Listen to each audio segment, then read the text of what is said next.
I'm Major General Mark H. Berry, your Adjutant General. It's my honor to serve the citizens of this great state and to serve with each of you as Commanding General of the Arkansas National Guard.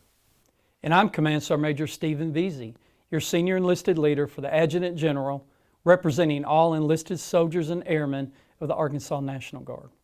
I, like many of you, and just like the many soldiers and airmen before us, have served this proud professional institution for many years. Together, our soldiers, our airmen, and our families have built a strong reputation for strength, readiness, and reliability, and have proven our combat capability over and over again. Together, we will continue to hone our skills and perpetuate this reputation well into the future, earning the support and respect of the people of Arkansas and our country. Today, what I want to talk about is something that compromises mission accomplishment and undermines the concept of good order and discipline in our organization. That is sexual assault and sexual harassment of our soldiers, airmen, and civilian employees. As your most senior leader, your welfare and your family's welfare are vitally important to me. You have heard many times that our people are our most valuable asset. I can attest to that fact, and I will do everything in my power to protect all of my soldiers, airmen, and their families. Anything less would be a disservice to the men and women under my command. I believe that every member of the Arkansas National Guard puts on their uniform as a defender of the great citizens of Arkansas and the nation. Protecting your fellow guardsmen from the harm of sexual assault and harassment is no different. We have a moral duty to keep every one of our team members safe from those who would attack their dignity and honor. Creating an internal culture which has a zero tolerance for sexual assault and harassment requires the commitment of every soldier and airman. We must hold each member accountable to a collective standard. In addition, we must hold the offenders accountable through our military criminal justice process. I'm Colonel Jason Carter, the State Judge Advocate, and naturally, military justice is a big part of my job.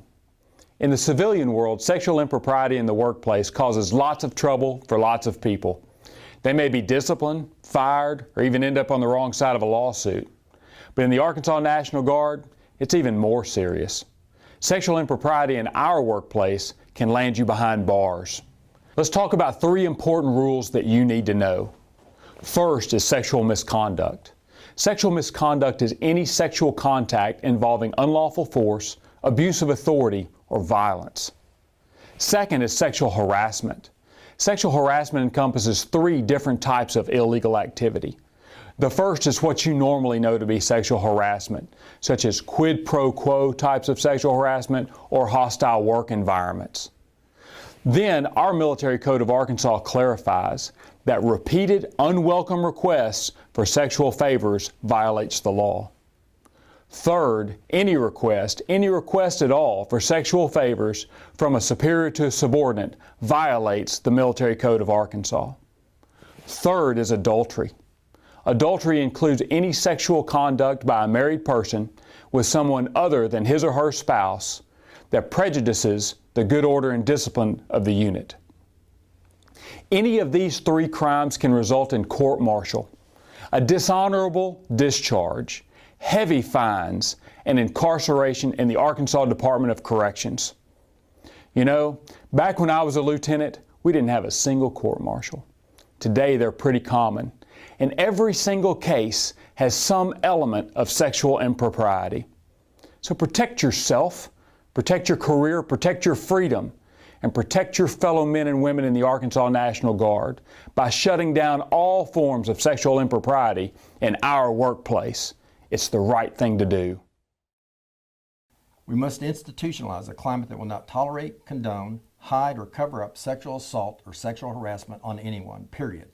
I will not tolerate it, nor will I allow anyone to cause harm to any of my soldiers or airmen without facing severe consequences for their actions.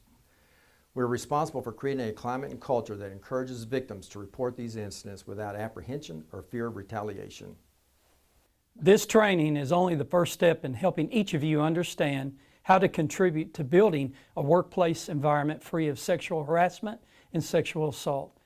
Your mission must be to protect your fellow team members by intervening in potentially bad situations, holding offenders accountable, and motivating victims to report sexual harassment and assault. I ask that you take this training seriously, as it is the first step to achieving my vision together. We have a lot to learn and we have a long way to go, But I do believe my vision of an assault-free and harassment-free environment is attainable. We must and we will instill an organizational climate of zero tolerance and a culture of accountability. By stopping to examine our own behavior and that of our fellow soldiers and airmen, we can achieve my vision of intolerance to sexual assault and harassment, leading us to greater productivity and mission accomplishment.